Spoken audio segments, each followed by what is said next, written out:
Perkembangan teknologi informasi saat ini membawa pengaruh yang sangat besar bagi kehidupan manusia.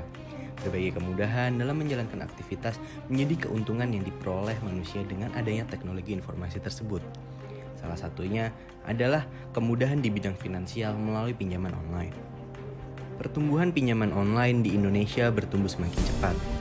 Agustus 2021 sebanyak 121 perusahaan.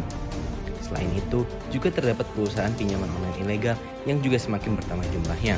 Lebih di tengah suasana pandemi COVID-19 yang menyebabkan kurangnya pendapatan masyarakat.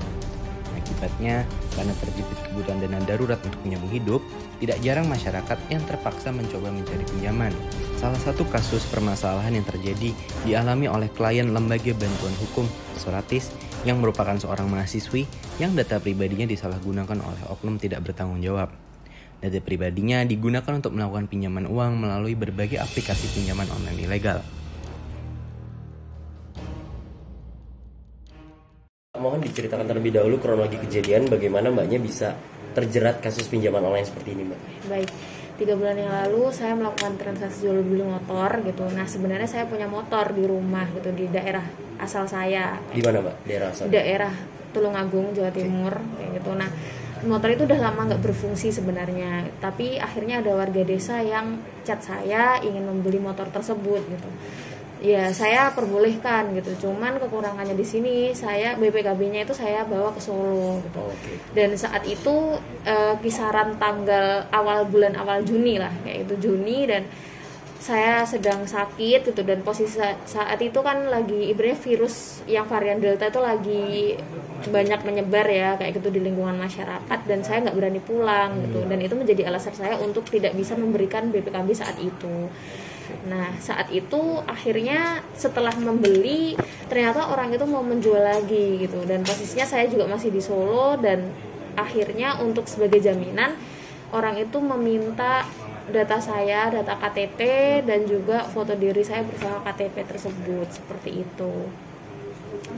Dan saat itu gitu bulan Juni itu saya mulai melakukan penghapusan cacat WA, pembersihan setelah transaksi itu gitu. Jadi saya memang tidak menyimpan nomornya, saya tidak punya datanya segala macam. Bukti sama sekali nggak ada, bukti transaksi juga ya? Sama sekali nggak ada gitu. Saya kehilangan semuanya saat itu, dan akhirnya pada di akhir Juni, tanggal akhir Juni itu ternyata ada tagihan masuk gitu dari beberapa orang, gitu mungkin dari beberapa debt collector yang ya punya data diri saya itu, punya KTP saya, dan totalnya itu hampir 15 jutaan seperti itu.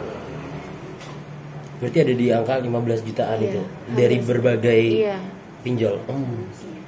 Terus kemudian setelah itu kenapa kok mbaknya bisa terjerat lebih lama lagi?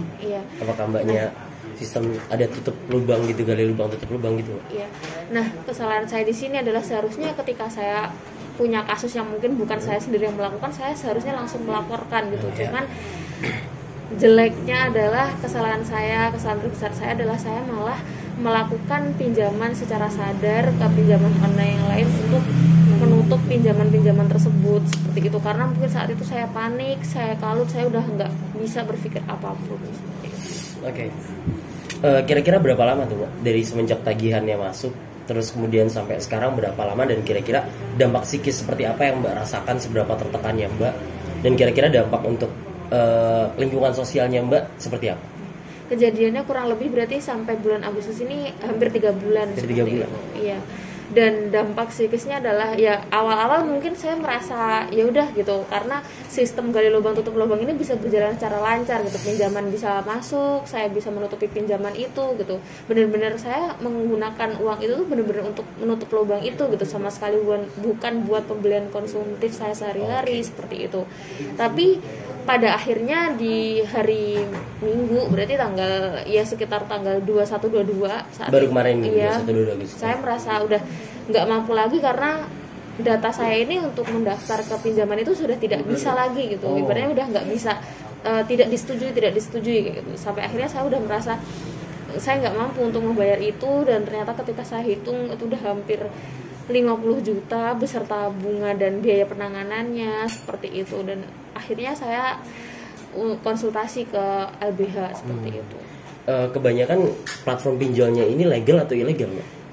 Paling banyak ilegalnya. Ilegal. Iya.